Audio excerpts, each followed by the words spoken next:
Welcome back, YouTube, to Kadari's Life Lessons and Lessons, where life is long and things are short. How you doing today? I'm blessed, and so are you. So I got a little testimony about how betrayal became a miracle. So I got betrayed by this guy I grew up with sleeping on pallets, and I reunited with him in seventh grade. So some years go on after that. He was talking to this chick that just moved to the neighborhood where he stayed, called the Meadows. And so we was at their house chilling and talking. And we was in the kitchen, me and him, and everybody else was in the living room or whatever. And he just all of a sudden just grabbed me and just put me in a headlock. And I was telling him the whole time, bro, just let me go. Just let me go. So when I tried to resist, him letting me go, he just got, just grabbed tighter and tighter. So I was like, so okay, I resisted it. And every time I was trying to, get out of it or tell him to stop, he just wouldn't let me go. So I just kept saying, let me go, bro. Just let me go. Just let me go. I'm done playing. I'm done playing. Just let me go. So he still wouldn't let me go. So he had me held off about 5 minutes. So I was like, man, I'm like, Lord, what should I say for him to let me go? Because, man, he's sitting here getting on my nerves, being childish and, being ignorant, won't let me go. He doing stuff for no reason. I ain't even bothering nobody. I'm minding my business. So I was like, okay. I told him, I said, man, if you don't let me go, I'm going to tell him about the other girl you talking to. And when I said that caught his attention. Then he let me go. So some time passed by in the middle of that. One of the guys that was there, he was like, man, let's go outside. I was like, okay, cool. And I'm saying in my head, yeah, you might well, because it's hot in here or whatever. So yeah, go outside, get some fresh air.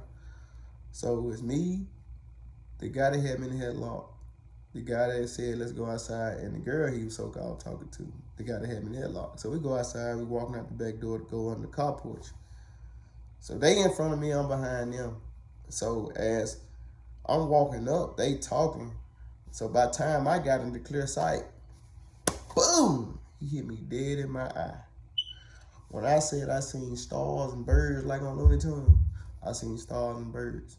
So, and I'm just sitting there just starstruck like what were going on? What was the point of all this? So nobody said nothing or whatever, however. So it was just awkward silence. So we just ended up going back in the house. So as we go back in the house, I'm sitting on the couch. He's sitting across from me.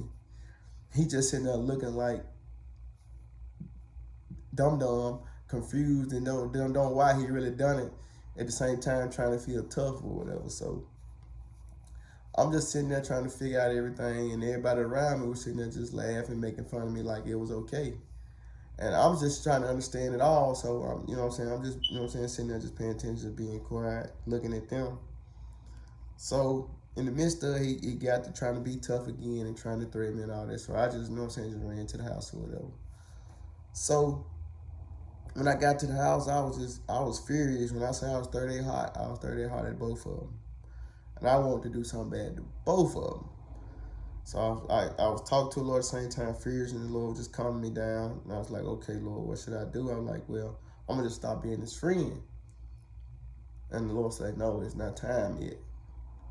So I was like, okay, Lord, I ain't going to stop being his friend yet. So years go on to this particular night. So we supposed to be going to this party at Oak Palace. He stayed in Memphis, and I was in Holly Springs. So I'm calling him, after I had got dressed and situated, and I had put some food in the microwave. And one of them banquet lasagna frozen meals. And I put it on $99.99 because I was like, well, if I put it on high, it'll cook better than put it on 3-4 minutes. So after that, like I said, I'm calling him like, hey, where you at? He's like, I'm on my way. I'm like, okay, better. I'll just meet you at Old Palace. So, boom, I end up leaving, forgetting the foods in the microwave. So I get to Old Palace, and I was in the park lot probably about 10 minutes. He called me like, bro, where you at? I was like, bro, I'm at Old Palace in the park lot waiting on you. Where you at? He's like, man, I'm at your grandma's house. I got to the end of the road, all I smelled was smoke. He's like, man, I walked up in the house.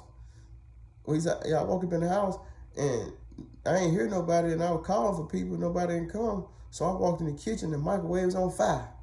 Then he said, I went to my room, and they was in there knocked out. So I woke her up, and then we went in the kitchen, And as soon as I opened the microwave, it said bloof. So it just went to combustion of the smoke and everything going on. So I was like, dang. When he told me, I dropped my head. And I was like, man, I forgot all about that food that was in the microwave. So boom, I immediately left and went to the house.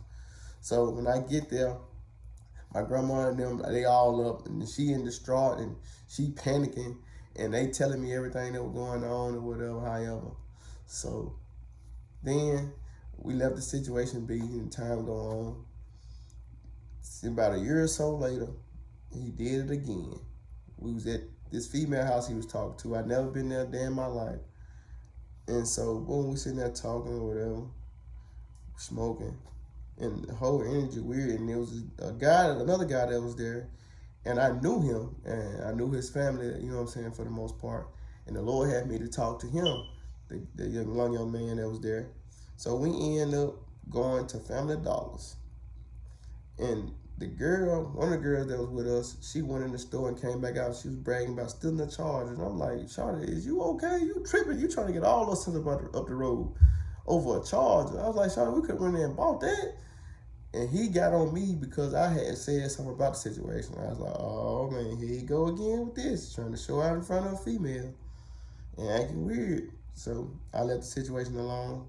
So we get back to the house that we was at, and he, you know what I'm saying, trying to show out again, talking sideways or whatever. So I was just made up in my heart and mind, like, man, look, I'm done hanging around him. This is the straw that broke the camel's back.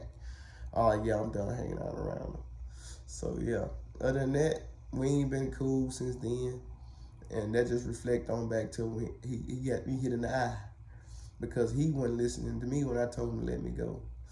And in the midst of that, throughout those years, the Lord had blessed me to meet the man who hit me in the eye, and I had forgave him and everything, and talked to him and told him what the Lord had me to tell him in the process of that. So yeah, if it weren't for the Lord telling me not to, you know what I'm saying, stop being his friend, I'd be in jail to this day, doing probably life. So yeah, you know what I'm saying? Yeah, they may not be your friend, but the Lord, you know what I'm saying, turn a mistake into a miracle.